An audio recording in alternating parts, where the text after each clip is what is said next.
감격스러운 게 없죠.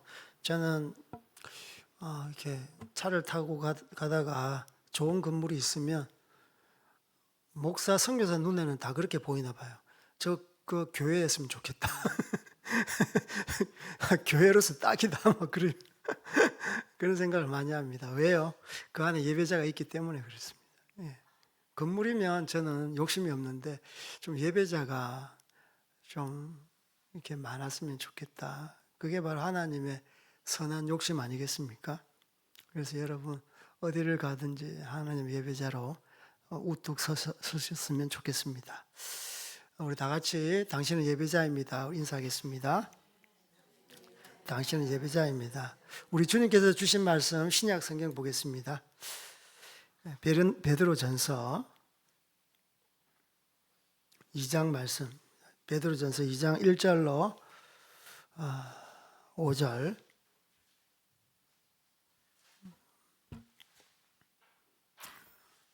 1절 5절이기 때문에 우리 다 같이 한 목소리로 받들어 읽겠습니다. 그러므로 모든 악독과 모든 기만과 외식과 시기와 모든 비방하는 말을 버리고 갓난 아기들 같이 순전하고 신령한 젖을 사모하라. 이는 그로 말미암아 너희로 구원에 이르도록 자라게 하려 함이라. 너희가 주의 인자 사람에게는 버림받아 되었으나 하나님께는 택하심을 입은 보배로운 산돌이신 예수께 나아가 신령한 집으로 세워지고 예수 그리스도로 말미암아 하나님이 기쁘게 신령한 제사를 드릴 거룩한 제사장이 될지니라. 아멘. 오늘 설교 제목은 신령한 젖을 사모하는 예배자. 신령한 젖을 사모하는 예배자. 우리 모세영 우리 집사님께서 갓난아기 봄을 낳았습니다. 그래서 우리 사랑방에서 축하합니다. 정말 축하합니다. 그렇게 하면서 이 말씀이 생각났어요. 신령한 젖을 사모하라. 그래서 오늘 계속 이렇게 제 뇌리 속에 맴돌았는데 우리 함께 신령한 젖을 사모하는 예배자라는 설교 제목으로 함께 오늘 본문 말씀을 나눴으면 좋겠습니다. 베드로전서에 대해서 개괄적으로 여러분에게 이렇게 스케치를 해드리면 베드로전서 기록 연대는 AD 64년에서 66년경 그간에 기록되었다라고 말합니다. 당시 로마 황제가 누구냐 하면 폭군 네로 황제였습니다. 네로 통치 기간에 얼마나 기독교 핍박이 심했습니까? 특히 네로 황제 통치 기간에 로마에 큰 화재 사건이 일어났어요. 64년경에. 그때 이후로 더 극심한 기독교 핍박이 가중되었습니다. 왜? 교회가 불질렀다. 그리스도인이라는 작자들이 불을 질렀다. 원래는 그렇진 않은데 이렇게 마녀 사냥식으로 희생양을 그렇게 구했던 거예요. 그래서 그 이후로 기독교 핍박이 더욱더 강화되었다. 이러한 시기에 기록된 이 책이 베드로전서입니다. 중심 주제는요, 기독교인들이 당하는 고난에 대한 바른 태도에 관련된 그런 어떤 전체적인 주제가 있어요. 그래서 베드로전서를 이해하려면 고난은, 박해는 그리스도의 삶을 성장시키는 요인이 된다.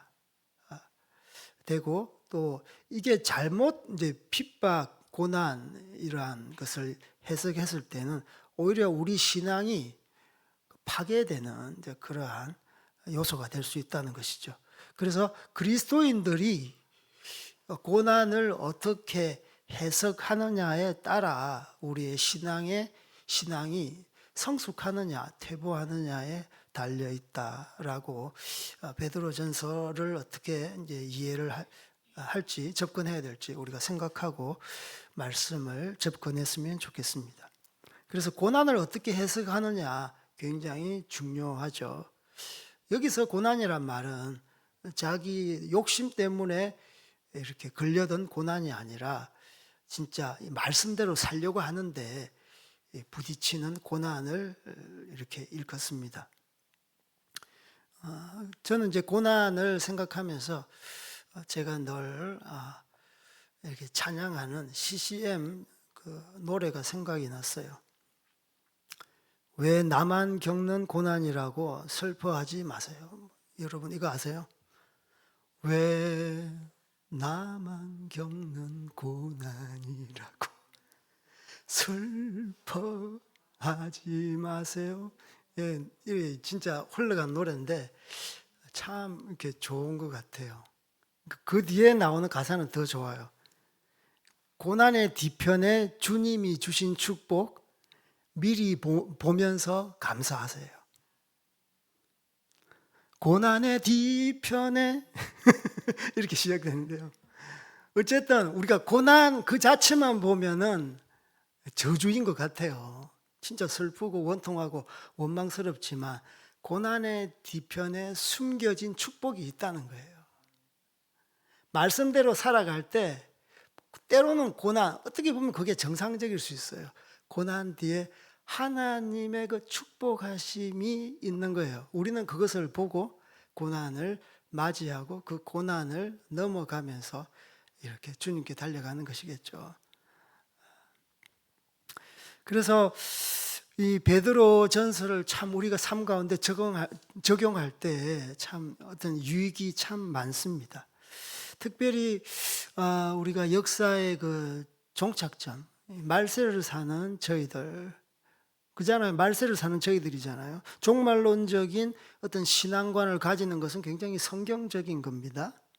영원한 것 아니잖아요. 끝이 있어요. 물론 우리가 때와 시기는 알 수 없지만 종말론적인 어떤 신앙관을 가지는 건 굉장히 중요합니다. 전 세계가 종말에 이를 수도 있고 우리도 종말 유한한 인간이잖아요. 병으로 죽을 수 있어요. 그죠? 때로는 장수하다가 죽을 수 있죠. 우리 개인적인 종말이 있다는 거예요. 그래서 종말론적인 신앙과는 굉장히 성경적이다. 그래서 이러한 종말을 사는 성도들에게 참 적용할 때 굉장한 유익이 있다는 거예요. 그래서 저는 말세를 사는 성도들이 생활 한 두 가지 정도 강조하고 싶어요. 이게 물질적으로 참 풍요로운 이 시대에 우리 한국만 보면 좀 그렇잖아요. 물질이 굉장히 부요해요.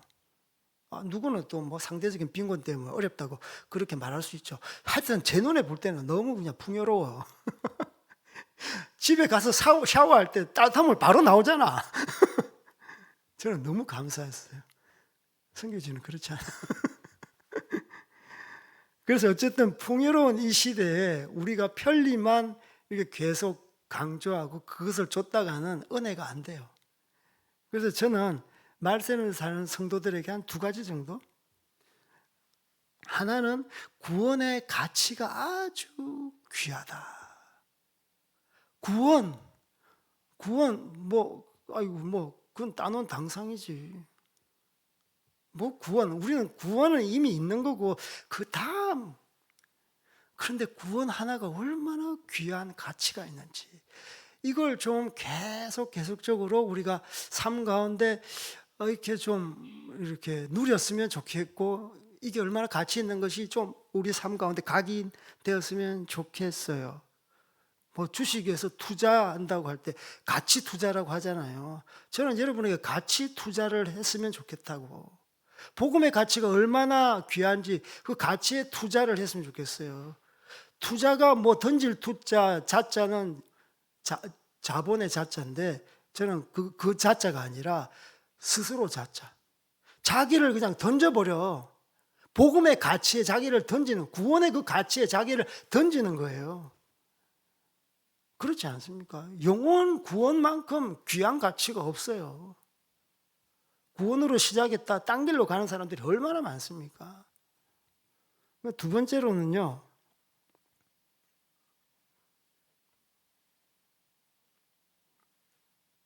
성도 안에서 주고 나누는 삶을 살아가라. 성도 안에서 뭐 안 믿는 사람한테도 뭐 줄 수는 있겠지만 성도 안에서 나누고 주고 받고 이러한 삶이 생활에 되었으면 좋겠다.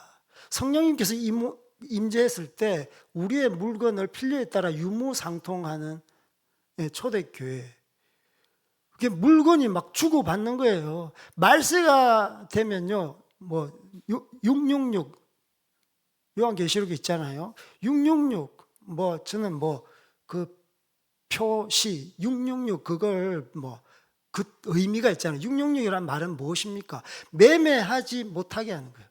매매하지 못하게 하는 거예요. 그것은 분명해. 앞으로 말세가 오면은 어떤 것을 하지 않으면 매매가 금지되어 있어. 그러나 우리 교회 공동체, 믿는 사람들의 성도들 간에 매매라는 것은 돈을 주고 물건을 받고, 그죠? 돈의 흐름을 투명하게 관찰할 수 있어요. 그러면서 이 사람의 투자 성향, 뭐 경제 성향, 소비 성향 알 수 있는 거예요. 인간관계에 어떤 사람과 관계하는지 알 수 있어요.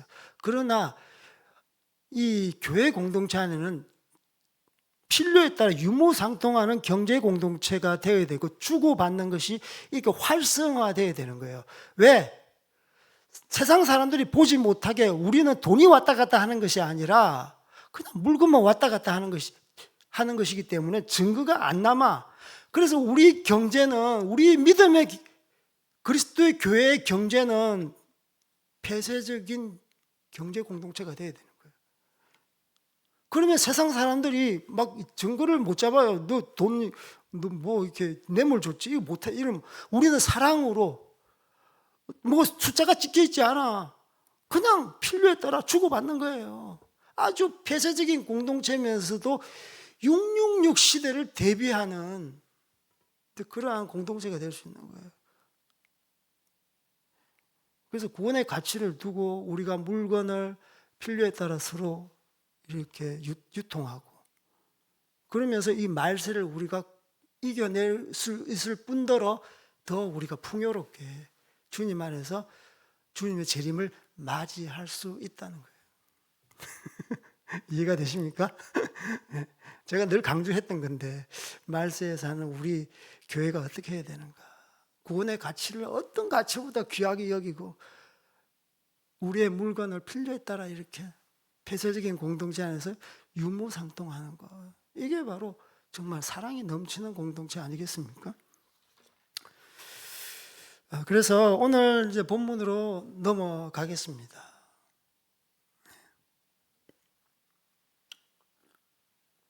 오늘 본문 뒤에 예배자가 되어 있죠. 신령한 젖을 사모하는 예배자. 말세를 사는 우리가 하나님 앞에 진짜 열정적으로 예배드리는. 오늘 본문의 그 3절에 보면 우리 다 같이 읽겠습니다. 시작. 너희가 주의 인자하심을 맛보았으면 그리하라. 오늘 문장에서 본문에서 딱 3절이 딱 갈라요. 전반부, 후반부. 너희가 주의 인자하심을 맛보았으면 그리하라. 뭐 어떻게 하란 말이에요. 그리하라 하면서 4절, 5절 뒤에는 예배자에 대해서 나오고, 1절, 2절은 뭐 어떤 게 나와요. 뭐 버려야 될 것, 사모해야 될 것에 대해서 나오는 거예요. 그래, 주의 인자하심은 뭡니까? 인자하심, 뭐 히브리어로 헤세드라고 해요. 은혜. 영어로 보니까 grace라고 돼 있어요. gracious, 은혜로움. 그래서 은혜로 우리가 구원을 받았어요. 하나님의 은총으로 그분의 인자하심, 구원을 받았는데 여기에 머무르지 말아라라는 거예요. 한 단계 발걸음을 내디뎌라라는 것이죠. 인자하심을 맛보았으면 이제는 먹어라. 맛만 보고 맛있네. 그런 사람이 어디 있습니까? 야, 한번 맛보고, 야, 기가 막히다 하면 이제는 본격적으로 먹기 시작하지 않습니까? 그래서 여러분 뭐 이렇게 트레이더스 하면 시식 많이 하잖아. 맛보라고. 맛보고 좋으면 사가라고. 인자하심을 맛보았으면 어떻게 해야 됩니까, 여러분? 이제는 본격적으로 드시면 되는 거예요. 이 값 없이 그냥 드시는 거예요. 그래서 그리하라. 어떻게 하라는 거예요? 그 예배자에 대해서 말씀하고 있습니다. 우리 4절, 5절 읽었지만 시작. 사람에게는 버림을, 하나님께는 택하심을 입은 보배로운 산돌이시 예수께나 너희도 산돌같이 신령한 집으로 세워지고 예수 그리스도 하나님이 기쁘게 아멘. 이게 바로 예수님을 영접하고 나서 이제는 우리가 더욱더 성숙과 변화, 성화의 단계로 가는 거죠. 신학적인 용어 성화하면 아우 머리 아파. 이게 아니라 변해야 될 거 아닙니까? 그죠? 성숙해야 될 것 아닙니까? 김치를 그냥 했다고 나서 그대로 그냥 먹으면 맛있어요? 숙성시켜야지. 숙성. 예, 말만 이렇게 바꾸는 거예요. 그래야 맛있지 않아요? 양념이 배어들지 않습니까? 그렇처럼 여러분도 인자하심을 맛보았으면 성숙의 길로 그 단계로 이제 접어 드셔야 되는 거예요. 그게 바로 예배자예요. 예배자가 어떻게? 예수님께로 나아가는 거예요. 산돌이신 예수님께로 나아가는 거예요. 다른 데 가는 게 아니고요. 예수님은 어떤 분이신가? 사람에게 버림받았어요. 그러나 하나님께는 택하심을 받아. 그런 예수님께. 산돌. 예수님을 산돌로 비유했어요. 돌은 무생물이잖아. 예, 돌. 이게 살았대요. 영어로 리빙스톤이래. 이상하잖아요. 예수님이 생명이 있는 돌로 비유했어요. 그 뒤에 보면 그렇기 때문에 너도 산돌같이 예수님께서 산돌이시니까 너희도 산돌같이 신령한 집으로 세워져라 라는 거예요. 이게 바로 성전이에요. 교회가 성전이라고 그러잖아요. 우리 속 가운데 성령님께서 내주하시면 우리 이 몸도 성전이 되는 거예요. 예전에 죽었던 돌과 같은 딱딱한 우리였는데, 무생물이었는데 이제는 생명체, 생물이 된 겁니다. 그래서 예전에 그 고대의 그 성전을 보면 다 돌로, 건축 자재가 돌이에요. 예수님은 모퉁이 돌이다. 뒤에 설명되어 있어요. 모퉁이 돌은요, 아주 기초가 되는 돌이에요. 각진 곳에 탁탁탁 중앙에 기둥이 있는데 딱 세워지는 모퉁이 돌. 그 옆과 뭐 아래 위 상하 좌우에 다 돌로 이렇게 해서 축조된 것이 성전이에요. 하나님의 성전은 하나님이 함께 하시니까 정말 살아있는 종교적인 성전이 아니라 진짜 진리 되신 하나님이 운행하시는 살아있는 성전이에요. 그래서 이 돌 하나하나가 우리 교인들이죠. 우리 성도들이에요. 그래서 예수님이 모퉁이 돌이 되시고 우리는 다 그런 산돌이 됨으로 말미암아 하나님의 성전을 세워가는 거예요. 그래서 예배는 개인적으로 예배하지만 또 단체적으로 회중이 예배함으로 하나님께 나아갑니다.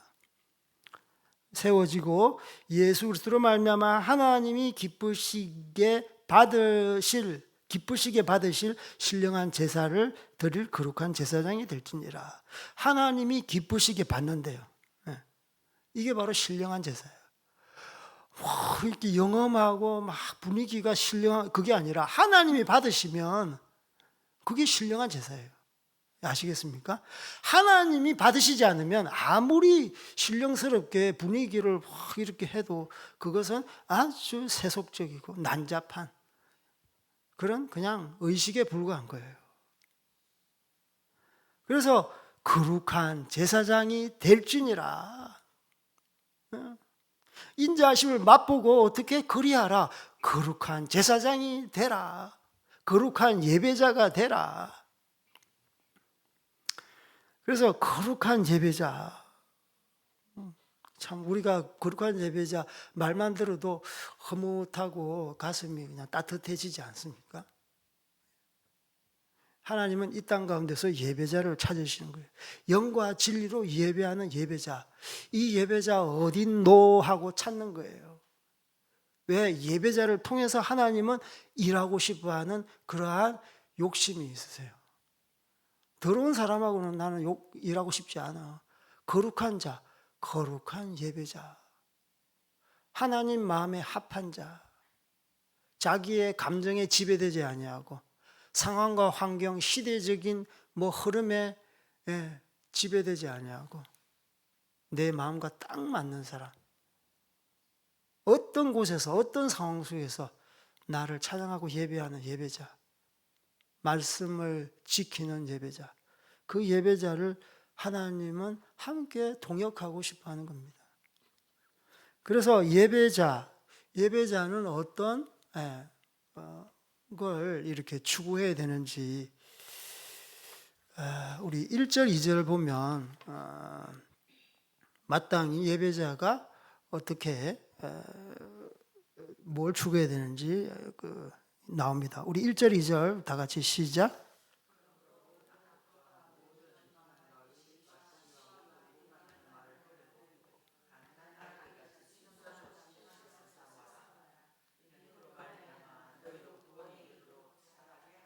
아멘. 우리가 구원에 이르도록 자라게 하는 거예요. 성화에 이르도록 자라게 하는 거예요. 성숙되도록, 성장하도록 자라게 되는 거예요. 그래서 이 두 가지가 있잖아요. 버리고 사모하고. 그래서 뭘 비워야 되면 뭘 채워야 돼요. 이게 물이 담겼는데 뭔가 버렸기 때문에 이렇게 깨끗한 생수를 담을 수 있어요. 그래서 우리 가운데 그냥 우리 모습 있는 그대로 주님 앞에 나아갈래요. 물론 그것도 좋지만 우리가 늘 하나님 뜻에 맞지 않는 것을 비워야 돼요. 비워야 돼. 청소해야 돼요. 여러분 설거지하기 싫잖아요. 근데 설거지를 해야 돼. 그래야 또 요리가 시작되니까. 예. 제가 요즘 설거지를 안 해가지고 각성해야 됩니다. 그래서 좀 이렇게 자기 가운데 좀 더러운 것이 있습니까? 버리세요. 여기 보니까 성경 말씀 보니까 모든 악독, 모든 기만과 외식과 시기, 모든 비방. 앞에 모든이라는 게 세 차례 나옵니다. 모든은 무엇입니까? 무엇을 뜻합니까? 부분적으로 버리는 겁니까? 일시적으로 버리는 겁니까? 아닙니다. 완전히 철저하게 영원토록 완전히 철저하게 영원토록 지속적으로 그런 의미가 있어요. 모두 다 버려라. 하나님은 100% 깨끗한 걸 좋아하세요. 이 물 가운데 0.0001% 독을 탔다. 그러면 이거 독극물이 되는 거예요. 못 먹어. 아무리 생수가 있어도 이 스포이드로 조그만 방울만 떨어뜨려도 독약이 되는 거예요. 그래서 주님께서는 내 귀한 자녀, 조금이란 흠도 티도 점도 없고 깨끗했으면 좋겠다. 하나님은 진짜 영적으로 결백증 있는 것 같아요. 왜? 그만큼 우리 자녀들을 사랑하기 때문에. 그만큼 우리 자녀들을 사랑하기 때문에. 더럽히면 안 돼. 그래서 여러분이 이 악독, 시기, 이 기만, 외식 이런 비방하는 말, 이걸 버려라 라는 거예요. 영어로 보면은 laying aside라고 되어 있어요. 어떤 한쪽에 놓으라는 거예요. 그러나 aside라는 말은 이쪽과 다른 한쪽이에요. aside. 동에서 서에서 먼 것처럼, 예, 또 여기 오른쪽에서 왼쪽으로 놓는 거예요. 동에서 서로 놓는 거예요. 죄를 도말하시고 죄를 멀리 하시는 분이에요. 그와 마찬가지로 예수 믿었다고 하면서 죄를 지으면 그 죄 또한 하나님은 좌시하지 않겠다. 너 그 죄 빨리 처리하라는 거예요. 하나님은 용서할 준비, 만만의 준비를 갖추고 있는데 너 왜 죄와 함께 사느냐? 왜 비방하는 말을 달고 사느냐? 한쪽에서 한쪽으로 옮기라는 거예요. 동에서 서로 옮기는 거예요. 너하고 상관없는 거야. 그래서 버려라.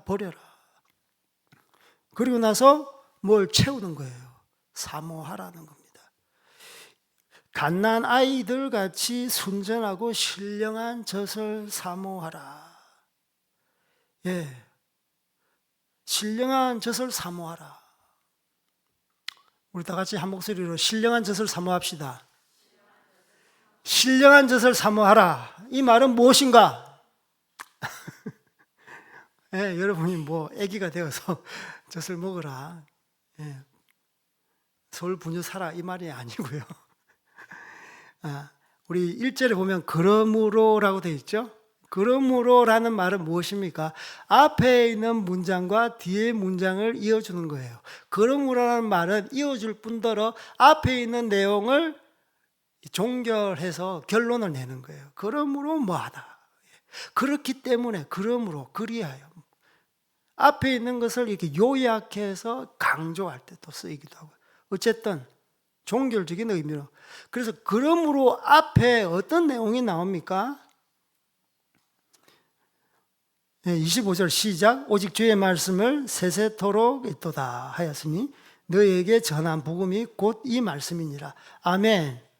주님의 말씀이 나오면, 주님 말씀 세세토록 영원 무궁토록 이렇게 말씀하시면서 너희가 전한 복음은 곧 이 주님의 말씀이라는 거예요. 그러면서 그러므로라고 하면서, 그래서 예배자가 어떻게? 주님의 말씀을 가까이 해야 되는데 신령한 젖이라는 것으로 표현을 하는 거예요. 너희가 신령한 젖을 빨아먹어라, 사모해라 라는 거예요. 그래서 신령한 젖이라는 말은 주님의 말씀. 이건 제가 뭐 억지로 해석하는 게 아니라 뭐 문장을 보면 딱 그냥 알잖아요. 제가 어거지로 뭐 끼워 맞춘 것이 아니라 신령한 젖은 주님의 말씀, 복음, 말씀이라는 겁니다. 왜? 전반부에 나오잖아요. 그래서 저는 왜 이 주님의 말씀을 신령한 젖으로 표현했을까? 우리 모세영 집사님이 봄면을 낳았어요. 봄. 예. 가을에 봄을 낳다. 예. 그러면 어떻게? 모유를 이렇게 애기한테 주는 거잖아요. 보니까 갓난 아기들 같이, 그냥 아기가 아니라 성경은 갓난 아기가 이 모유, 이거는 어떻게 아주 절대적인 거예요. 이것 안 마시면 안 돼. 분유를 먹더라도 이 첫 초유는 먹이거든요. 그래야 애가 건강하고 병치레 안 하고 면역력이 이렇게 강화되죠. 하나님 말씀이 이렇다는 거예요. 갓난아기가 이 첫 모유, 초유를 먹는, 초유를 갈구하고 사모하고, 다른 대안이 없는 거예요. 절대적으로 이 초유 먹지 않으면 안 돼. 그래서 또 제가 또 이렇게 의학적으로, 과학적으로 모유가 어떻게 나오나, 여러분 검색하면 다 나와요. 뭐 이렇게 프로락틴이라는 그런 게 있나 봐요. 이게 이제 젖분비 호르몬이래요. 이게 이제 단백질로 되어 있는데 이게 혈액 속에서 나와서 유선을 통과해서 우유가 되면서, 모유가 되면서 애기 입으로 이제 들어가는 거라고 그래요. 그래서 또 해부학적으로 여성의 가슴이 어떻게 생겼느냐 딱 보니까 와, 어마어마한 모세혈관이 다 돼 있는 거예요. 완전히 그냥 망처럼, 거미줄 망처럼. 유선 또한 거미줄 망처럼 서로 이렇게 엉켜 있는 거예요. 엉켜 있는 거예요. 그래서 엄마의 피가 또 이 심장하고 가깝잖아. 팍팍 이렇게 펌프질 하니까 이렇게 진짜 신선한 피가 유방의 모세혈관으로 쫙쫙 이렇게 품어지는 거예요. 유선 조직 또한 그물망처럼 모세혈관과 엉켜져 있는데 갑자기 피가 우유로 쫙 둔갑하는 거예요. 이게 제 말이 아니라 과학적으로, 의학적으로. 그래서 아기는요, 초유인데 거의 피를 먹는 거야. 엄마의 피를 먹는 거야. 그게 이제 뭐 플로락틴, 피를 뭐 먹으면 좀 그런 드라큘라잖아요. 그래서 조금 이렇게 좀 양념을 치고 맛있게 하고 애가 먹기가 좋게 그렇게 해서 초유로 만들어진 거야. 그래서 어떻게 보면 피를 먹는 거야. 피를 마시는 거야. 피는 뭐라고 그랬어요? 생명은 피에 있다 그랬잖아요. 성경 말씀 레위기 17장. 생명은 피에 있다. 그래서 이 자녀는 피를 마시면서 생명이 도는 거예요. 하나의 생명체가 피를 마심으로 말미암아 아주 건강한 그러한 아동으로 자라는 거예요.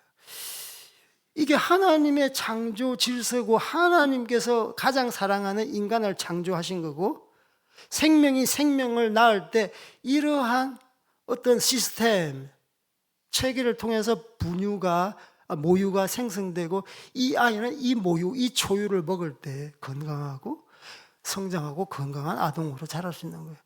이걸 볼 때 참 그렇다. 왜 비유를 이렇게 했을까? 신령한 젖을 사모하는 것, 말씀을 사모하는 것. 성인 아이로 머무르지 않으려면 지속적인 말씀을 받아 먹어야 되는 거예요. 예?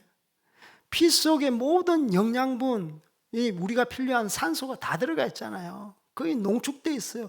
이걸 아기가 마심으로 말미암아 튼튼한 생명체가 되듯이 뭐 하나의 은혜 받았다 거기서 끝나고 구원받았다 끝나는 게 아니라 그 이후로 계속 그 단계로 나아가는 거예요. 그래서 지속적인 말씀을 먹고 성숙하고 성장하고 자라야 되는 거예요. 그래서 하나님 안에서는요, 다 자랐다 그런 거 없어요. 성인 없어요. 다 성장 단계. 우리는 다 성장기예요. 우리가 성장기를 거부하면 안 돼. 나 이 정도 말씀 먹었으면 됐어요. 이제 말씀 안 먹어요. 이제 다 성숙했어요. 그러면 그건 완전히 교만 덩어리죠. 성인 아이, 몸은 큰데 어떻게? 네? 아동 짓을 하는 거예요. 철이 안 든 거야. 세근이 안 든 거야. 그래서 성경은 우리에게 말씀하고 있어요. 여러분이 정말 예배자로 쓰려면 말씀 먹어야 된다. 앞에 막 찬양하는 막 예배자들 있잖아요. 막 노래 잘한다고 음악성 있다고 이거 하는 게 아니에요. 이거 잘할수록 더 말씀 앞에 나가야 되는 거예요. 큰 대형 교회는 뭐 예배 목사, 찬양 목사 있는데 말씀 안 시켜요. 설교 안 시켜요. 그것만 딱 하는 거예요. 저는 별로 성경적이지 않은 것 같아요. 목사라면 다 해야지. 그죠?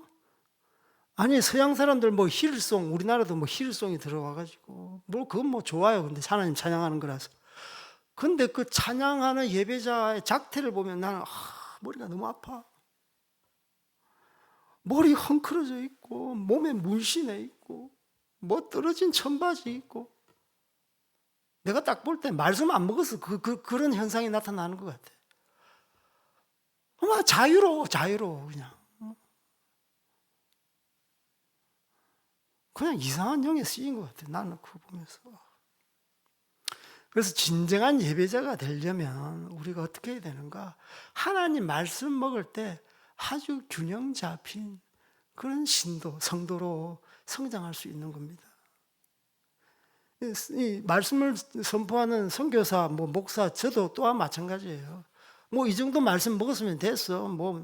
내가 베드로전서 다 이해하고 묵상해서 다 그 안에 있는 거 다 뭐가 요지인지 뭐가 중요한지 다 알아.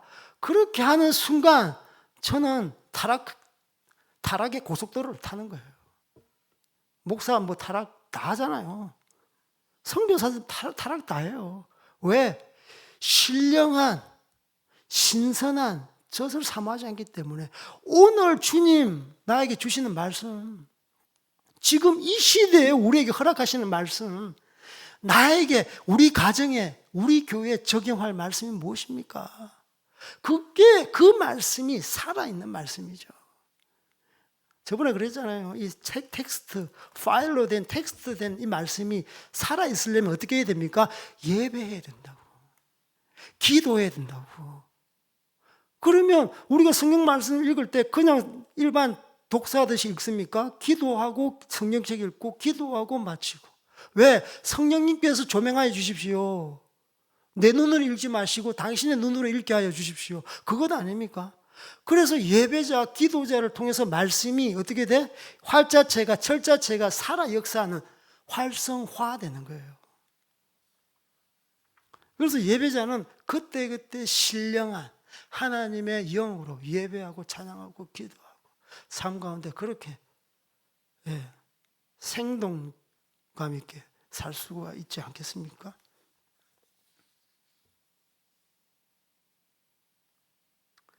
아멘. 제 개인적으로 그래서 예배자에 대해서 말씀드렸는데요. 참 예배자는 어떤 사람인가? 제 개인적인 생각입니다. 그런데 성경에 부합합니다. 한 세 가지 정도 있어요. 참 예배자는 어떤 사람인가? 첫째, 하나님께만이 중요해요. only. 하나님께만 영광 돌리는 사람이다. 이사야 43편 43장 7절에 내 이름으로 불리우는 모든 자, 곧 내가 내 영광을 위하여 창조한 자가, 내가 내 영광을 위하여 창조한 자를 오게 하라. 그를 내가 지었고 만들었다. 이런 말씀이 있습니다. 하나님은 자기 영광을 위하여 우리를 창조하셨어요. 그래서 마땅히 피조물은 하나님께 그 조물주에게, 창조주에게 영광을 돌리는 게 그게 합당한 겁니다. 두 번째로는요, 그래서 먹든지 마시든지 다 하나님께 영광을 위하여 하라. 고린도전서에 나오죠. 두 번째로는 하나님께만, 이것도 만이죠, 경배 찬양하는 사람이다. 하나님께만 경배 찬양하는 사람이다. 이사야 43장 21절에 이 백성은 내가 나를 위하여 지었나니 나를 찬송하게 하려 함이라. 무슨 일을 만나든 하나님을 찬양하는 거예요. 어떤 상황이든 하나님만 경배하는 겁니다. 낯선 곳에 가서도 가장 먼저 해야 될 것이 무엇입니까? 하나님께 예배하는 거예요. 저희들 단기팀들이 옵니다. TV에서 단기팀들이 오면 가장 먼저 하는 것은 예배하는 겁니다. 한 번도 복음이 전해지지 않는 곳에 갑니다. 먼저 복음 전해야지. 그게 아니고 먼저 하나님께 예배드리라. 그 말이 보여지는 가장 높은 곳에 가서 하나님께 예배드리라. 그래서 하나님을 찬양하는 거예요. 어떤 곳에 가든 모든 만물 주님께서 지으셨어요. 감사하고 찬양하는 것이죠. 두 번째로는 세 번째로는 참 예배자는 정말 중요합니다. 베드로전서에 이 말씀이 녹아져 있죠. 어려울 때, 고난 당할 때 하나님을 높이는 사람이 참 예배자다. 베드로전서 4장 16절, 우리 다 같이 한번 찾아보겠습니다. 베드로전서 4장 16절 시작. 만일 그리스도인으로 고난을 받으면 부끄러워하지 말고 오직 그 이름으로 하나님께 영광을 돌려. 아멘. 하나님께 영광을 돌려라. 고난 받으면 부끄러워하지 마라. 하나님께 영광을 돌려라. 도리어 반대 정신을 가지고 도리어. 예수님도 사람으로부터 핍박받고 버림받았어요. 내가 뭔데? 내 알량한 자존심, 체면 때문에 둘둘 털어버리고 하나님께 영광 돌려라. 말세를 살아갈 때 그래요. 우리 교회 공동체 안에 들어와서 예배 위로 받으세요. 격려 받으세요. 밖에 나가서는 괜찮아요. 사람들 잘 모르는데. 세상 사람들 잘 모르잖아. 그 사람들 성령 안 받았잖아. 하나님 모르는데. 당연히 여러분 버림받을 수 있죠. 물론 세상 사람들로부터 존경받고 교회 내에서 존경받고 그러면 너무 좋은데 성경은 그렇게 말하고 있지 않네. 성경은 그렇게 말하고 있지 않아요. 그래서 우리 자식들한테 이야기해요. 세상의 중심을 들어가려고 하면, 예를 들면 권력자가 되거나 세상 정치 지도자, 때로는 뭐 하여튼 세상에서 성공한 사람, 어떤 영역이든 들어가려면 죽기를 각오하고 들어가라고. 죽기를 각오. 자기 체면, 자존심, 내가 어떤데 하면서 자기 자존감 이런 거 다 한번 추스리려고 하면 아무것도 못해요. 예수 사람으로 살아갈 수가 없어.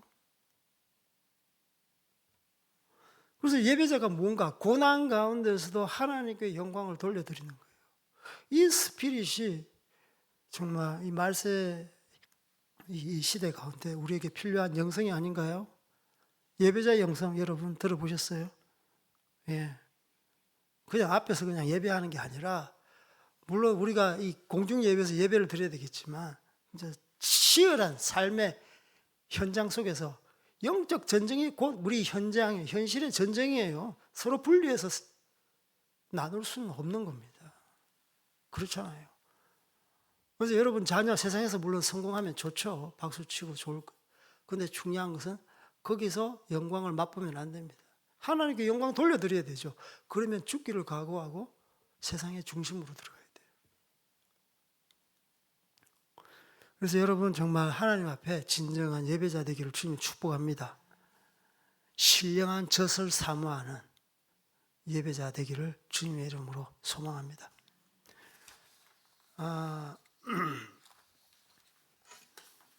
이제 마지막으로 맺겠습니다. 오늘 말씀을 맺겠습니다. 성도의 궁극적인 목표는 하나님을 높이는 예배자의 삶입니다.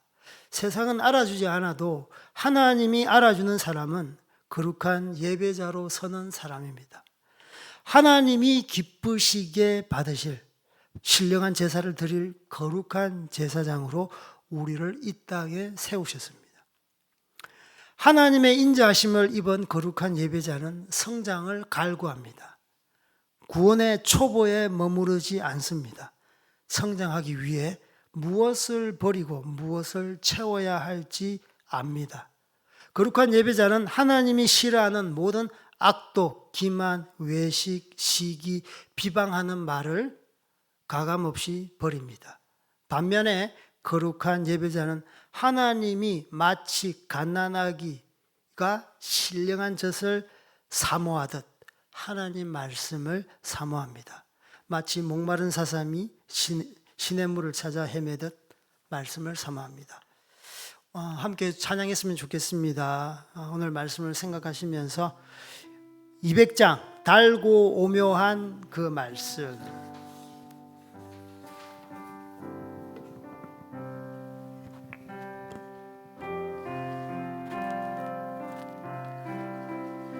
달고 오묘한 그 말씀, 생명의 말씀. 달고 오묘한 그 말씀, 생명의 말씀은 귀한 그 말씀 진실로 생명의 말씀이 나의 길과 믿음 밝히 보여주니 아름답고 귀한 말씀 생명샘이로다. 아름답고 귀한 말씀 생명샘이로다. 귀한 주님의 말씀, 귀한 주님의 말씀은 내 노래 되도다. 모든 사람을 살리는 생명의 말씀을 나의 없이 생명 길을 가니 아름답고 귀한 말씀 생명샘이로다. 아름답고 귀한 말씀 생명샘이로다. 널리 울리어 퍼지는 널리 울리어 퍼지는 생명의 말씀을 마음의 용서와 평안을 골고루 주나니. 아멘. 값도 예수 말씀 듣고 복을 받네. 아름답고 귀한 말씀 생명샘이로다. 아름답고 귀한 말씀 생명샘이로다. 우리 함께 두 가지 정도 기도했으면 좋겠습니다. 신령한 예배자 되기를 갈망하고 모든 악독 기만 외식 시기 비방하는 입술의 죄악을 버리게 하시고 신령한 저신 하나님의 말씀을 사모하는 우리가 되게 하소서. 마지막으로 특별히 고난 가운데 하나님의 주권을 인정하고 하나님만을 기뻐하고 예배하는 예배자가 되게 하여 주시옵소서. 우리 함께 주님 부르짖고 기도합시다. 주여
하나님 아버지 감사합니다. 저희들 하나님의 신령한 예배자로 세워주신 것 감사합니다. 더욱더 또한 신령한 예배자가 되기를 힘쓰는 저희들 되게 하여 주시옵소서. 우리의 입술의 모든 악독과 기만, 외식, 시기, 비방하는 아버지의 말을 아버지여 버리게 하여 주시옵소서. 아낌없이 버리게 하여 주시옵소서. 그래서 하나님의 말씀인 신령한 젖을 사모하는 저희들 되게 하여 주시옵소서. 아버지여 정말 사슴이 목마른 사슴이 시냇물을 찾듯이 헐떡이듯이 이리저리 아버지여 다니듯 저희들이 하나님의 말씀을 아버지여 사모하는 저희들 되게 하여 주시옵소서. 이 악한 시대 음란한 시대 하나님 말씀을 사모함으로 말미암아 신령한 예배자로 더욱 세워가는 저희들 되게 하여 주시옵소서. 특별히 고난과 환난 가운데 아버지 낙담하고 낙심하는 것이 아니라 더욱더 하나님의 주권을 인정하고 하나님을 기뻐하고 하나님을 예배하고 하나님만 영광 돌리는 예배자로서는 저희들 되게 하여 주시옵소서.